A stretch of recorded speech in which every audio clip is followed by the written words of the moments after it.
Sir আমি কি আসতে পারি? আসুন, বসুন। ধন্যবাদ স্যার, ধন্যবাদ। বসুন, বলুন আপনার সম্পর্কে বলুন। স্যার আমার নাম প্রীতি প্রামাণিক। আমি নদিয়া জেলার অন্তর্গত শান্তিপুর থানার গয়েশপুর নামক একটি গ্রাম থেকে আসছি। আমি 2017 সালে আমার মাধ্যমিক সম্পন্ন করেছি এবং 2019 সালে আমার উচ্চ মাধ্যমিক সম্পন্ন করেছি এবং তার পরবর্তী 2020-22 সেশনে আমি আমার ডিএলএড কোর্সটি সম্পন্ন করেছি। তারপরে আর কিছু করেননি? হ্যাঁ স্যার, এই মুহূর্তে আমি প্রাইমারি টেটের ইন্টারভিউর জন্য প্রিপারেশন অন্য কোনো এক্সাম দিয়েছেন আপনি? না স্যার, দেওয়া হয়নি। কেন দেননি? স্যার সেই সময় বাবার শারীরিক অসুস্থতার কারণে, যেহেতু আমি সিঙ্গেল চাইল্ড, তো পারিবারিক দায়িত্বটা আমার উপর এসে পড়েছিল, সেই কারণে আমার করা হয়নি। ভবিষ্যতে দেবেন? হ্যাঁ স্যার, সুযোগ আসলে অবশ্যই দেবো। গ্র্যাজুয়েশন করবেন পরে? হ্যাঁ স্যার, ইচ্ছা আছে গ্র্যাজুয়েশন করার। কোন সাবজেক্ট নিয়ে করবেন? সেটা এখন আমি ঠিক করেননি, ঠিক তাই তো? করিনি। আচ্ছা, আপনাকে যদি প্রাইমারিতে পোস্টিংটা অনেকটা দূরে দেওয়া হয়, আপনি যে কোন জেলায় করেছেন অ্যাপ্লিকেশন? স্যার নদিয়া জেলায় করেছি। আচ্ছা, নদিয়াতে যদি না পান, দূরে কোথাও পান, তাহলে আপনার সমস্যা হবে না? Single child. স্যার সমস্যা তো অবশ্যই হবে, যেহেতু আমি সেখানে উপস্থিত থাকতে পারবো না। কিন্তু যদি আমি চাকরিটি পাই, তাহলে আমি অর্থনৈতিকভাবে স্বাবলম্বী হয়ে যাবো এবং আমি আমার বাবা-মা দেখাশোনার জন্য সেখানে একটি লোক রাখতে পারি। আচ্ছা, আপনার মনে হয় না একটা লোক যা সেবা শুশ্রূষা করবে, আপনি সেখানে থাকলে বাবা মার সেবা শুশ্রূষা অনেকটাই ভালো হবে? এই যে সামান্য ঘাটতিটা, এটা হবে বলে মনে হয় না আপনার? স্যার আমার মনে হয় ঘাটতি বলতে, হ্যাঁ অবশ্যই আমি সন্তান হিসেবে যে কর্তব্যটা পালন করব, তিনি হয়তো সেভাবে পালন করতে পারবেন না। কিন্তু দেখাশোনাটা তিনি অবশ্যই করতে পারবেন। যেহেতু আমি তাকে কিছু আর্থিক ইনকাম তার সেখান থেকে হচ্ছে। এবার আমি যেহেতু প্রাইমারির একজন শিক্ষা হিসেবে সেখানে যদি নিযুক্ত হই, তাহলে সেখানেও আমার দায়িত্বটা পালন করতে হবে। তো আমাকে যেহেতু ব্যালেন্স করতে হবে, তো দুদিকটাই আমাকে সামাল দিতে হবে। আচ্ছা, আপনি নদিয়া থেকে এসেছেন। হ্যাঁ স্যার। নদিয়ার যদি আপনাকে একটা ঐতিহাসিক গুরুত্ব বলতে বলা হয়, আপনি কি বলবেন? স্যার নদীয়ার ঐতিহাসিক গুরুত্ব বলতে, আমি নদীয়া জেলার শান্তিপুর থানার অন্তর্গত একটি ক্যান্ডিডেট। তো সেখানে শান্তিপুরের তাঁত খুবই বিখ্যাত। তাঁত ঐতিহাসিক বলেছে। ঐতিহাসিক গুরুত্ব বলতে স্যার নদীয়ার পলাশীর প্রান্তর। গেছেন কখনো? না স্যার, যাওয়া হয়নি। যা হয়। কবে হয়েছিল পলাশীর যুদ্ধ? 1757 সালের 23শে জুন। তখন আমাদের কি ভাইসরয় কে ছিল? ও গভর্নর জেনারেল কে ছিল? Governor general Lord Canning. ঠিক বললেন? আচ্ছা, ঠিক আছে। আপনি প্রাইমারি স্কুলে আসছেন, ক্লাস 1 থেকে ক্লাস 5 পর্যন্ত। বইগুলো দেখেছেন? হ্যাঁ স্যার, মোটামুটি দেখা হয়েছে। আমার পরিবেশ হুম। বইটা দেখেছেন? হ্যাঁ স্যার, কোন শ্রেণীর? মোটামুটি প্রত্যেক ক্লাস শ্রেণীর 5 দেখেছি। এর হ্যাঁ স্যার, দেখা হয়েছে। দেখেছেন? ওখানে আপনার কোন চ্যাপ্টারটা খুব ভালো লেগেছে পড়তে? ক্লাস 5 এ পরিবেশে, হ্যাঁ। পরিবেশের মধ্যে প্রাণী জগৎ, জীব জগৎ এই সম্পর্কে পড়তে ভালো লেগেছে। ভালো লেগেছে। কেন ভালো লাগলো ওই জায়গাটা?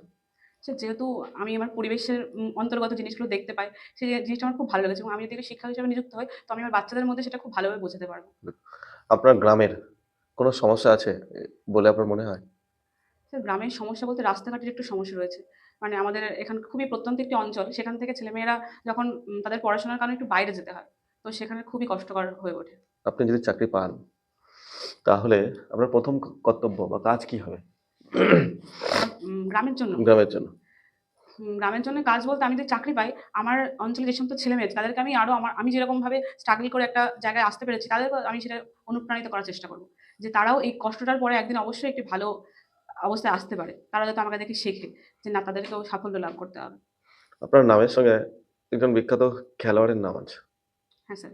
বলুন তো কে? তার নাম প্রীতি পাল। দেখেছেন তার কোনো খেলা?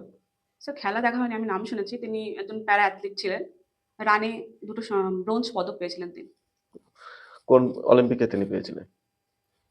প্যারিস একটি অলিম্পিক হয়েছিল। আমার এই মুহূর্তে নামটা ঠিক মনে পড়ছে না। প্যারিস সম্ভবত অলিম্পিক। T3 বলে কোনো একটা অলিম্পিক। আমি জানি না স্যার। সঠিকটা জেনে নিই।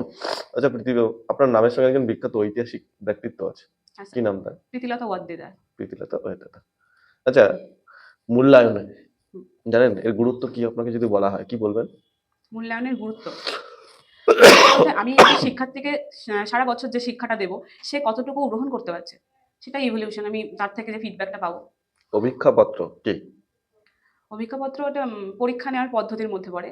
যে সে কতটা শিখেছে সেটা আমি টেস্টের মাধ্যমে যে বুঝতে পারবো। গুড। আচ্ছা, হ্যাঁ স্যার। বিদ্যালয়ে বাচ্চাদেরকে রেজাল্ট মার্কশিট দেওয়া হবে, হুম। রেজাল্ট আউট হবে।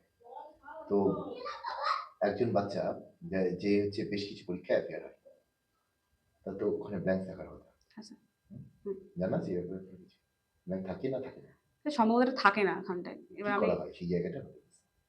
স্যার এটা আমি ঠিক জানি না। শুনেছেন হ্যাঁ কিছু? স্যার, শুনেছি যে সেখানটা ব্ল্যাঙ্ক থাকে না। আপনার নিজের ব্যক্তিগত মতামত কি? যদি পরীক্ষায় কোনো বাচ্চা বিভিন্ন কারণে, একটা বাচ্চা অসুস্থ থাকতে পারে বা বিভিন্ন কারণে, পারিবারিক কারণে নাই আসতে পারে, হুম। সেই বাচ্চাকে পরীক্ষায় বসতে সুযোগ দেওয়া উচিত কিনা? হ্যাঁ স্যার, সুযোগ দেওয়া অবশ্যই উচিত। তার জন্য প্রশ্নপত্র, প্রশ্নপত্র স্যার পরবর্তীকালে তাকে ব্যবস্থা কোনো একটি মানে অন্য প্রশ্নপত্র?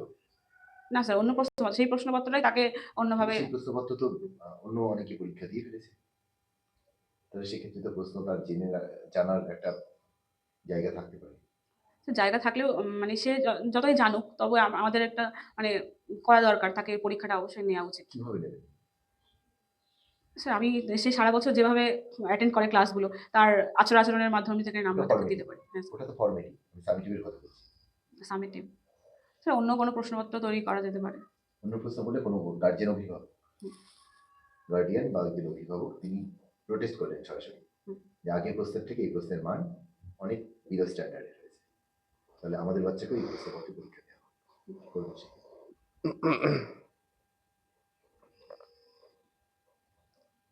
অভিভাবক সবাই এই এই কথাটি উত্থাপন করলেন একে। আপনি প্রশ্নপত্র করেছিলেন, আপনি সমস্যাটা কি করে মেটাবেন? সমস্যাটা কি করে মেটাবো? অভিভাবক সভা তো হয় জানেন, হ্যাঁ স্যার। প্রত্যেকটা বিদ্যালয়ের প্রত্যেক উইকেন্ডে, তো উইকেন্ডে হতে পারে বা সাপ্তাহিক বা কর্মদিবসে হয়। তো এই সাপ্তাহিক কর্মদিবসে কোনো অভিভাবক যদি এইরকম প্রশ্ন বা এরকম অ্যালিগেশন আপনার বিরুদ্ধে উত্থাপন করে, আপনি সেটাকে কি করে ডিমাইজ করবেন? সে আমি অভিভাবককে প্রথমে বোঝাবো যে তার যেহেতু পার্সোনালি ব্যক্তিগত সমস্যা ছিল, তো তার যাতে সেশনটা লস না হয়, তাকে এগিয়ে নিয়ে যাওয়ার জন্য এই প্রশ্নপত্রটা করা হয়েছে। এবং আমি চেষ্টা করবো সামঞ্জস্য রেখে প্রশ্নপত্রটা তৈরি করার, যাতে সেই প্রশ্নপত্র বিলো স্ট্যান্ডার্ড না হয়ে যায়। আপনি তো করেছেন, স্ট্যান্ডার্ড হয়েছে গার্জেনদের মধ্যে, আচ্ছা। আপনি সেই ব্যাপারটাকে কি করে প্রতিহত করবেন?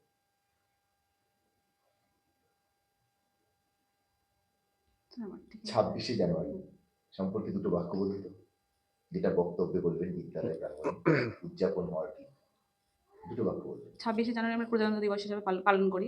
একজন আমাদের দেশের স্বাধীন নাগরিকের কর্তব্য আমাদের দেশের সমস্ত মানে আমাদের পতাকার প্রতি বা দেশের যে নৈতিক কর্তব্যগুলো আছে সেগুলোর প্রতি সবার সম্মান বজায় রেখে চলা।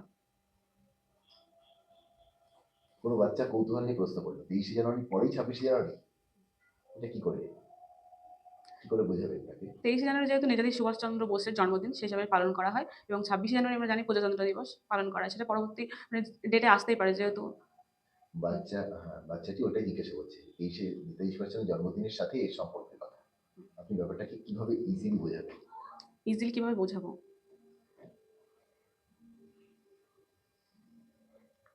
স্যার জানতে চাইছে 26শে জানুয়ারি দিনটাই বা কেন, 23শে জানুয়ারি পরেই 26শে জানুয়ারি দিনটাই বা কেন, অন্য দিন কেন নয়? ওটা তো প্রজাতন্ত্র দিবস হিসেবে পালন করা হয়। এবার কেন, কবে থেকে, কি কিসের জন্য করা হয়, সেটাই স্যার জানতে চাইছে। গুড মর্নিং স্টুডেন্টস, কেমন আছো তোমরা সবাই? ভালো আছো? আমিও খুব ভালো আছি। প্রত্যেক খেয়ে এসেছো বাড়ি থেকে? খেয়ে এসেছো? আচ্ছা, কি খেলে মিড ডে মিলে? ডিম খেয়েছো? আচ্ছা, বাহ। আচ্ছা বলো তো, আজ তারিখ কত? বলো তো, জানো কে জানো দেখি বলো তো। ও 25 তারিখ, আচ্ছা আচ্ছা, ঠিক আছে। কি গল্প করছো গো তোমরা? কি গল্প করছো আমাকে একটু বলো, কি গল্প করছো রিমা? হ্যাঁ ঠিক বলেছো, আগের দিন কি পড়িয়েছিলাম গো? আগের দিন পড়িয়েছিলাম, হ্যাঁ হ্যাঁ হ্যাঁ, ঠিক কোন বিষয় পড়াচ্ছিলাম আগের দিনকে? পদার্থ সম্পর্কে পড়াচ্ছিলাম। আচ্ছা, আজকেও তাই পড়াবো। হ্যাঁ, আজকে না পড়াবো না, আজকে আমরা মজার ছলে কিছু জিনিস সম্পর্কে আমরা জানবো, আমাদের আশেপাশে যা আছে তাই সম্পর্কে আমরা জানবো। ও রাম আগের দিন কি গল্প বলেছিল? ওর বই টিকটিকি পড়েছিল। কি পড়েছিল গো? টিকটিকি। আচ্ছা টিকটিকি ইংরেজিতে কি বলে আমাকে বলতে পারবে? পারবে? বলো। হ্যাঁ, লিজার্ড বলে, তাই তো, লিজার্ড। আচ্ছা গল্পটা কি? তোমার বই টিকটিকি পড়েছিল আর রাম হোসেনকে উঠে পালিয়েছিল, আর টিকটিকিও কি করেছিল? উঠে পালিয়েছিল, চলে গেছিল। তাহলে কে পালায়নি গো? তোমার বইটা? ও আচ্ছা আচ্ছা, বইটা পালায়নি তাই তো, কেন পালায়নি গো? বলতে পারবে? পারবে না? টিকটিকি পালিয়ে গেল, বই কিন্তু পালালো না।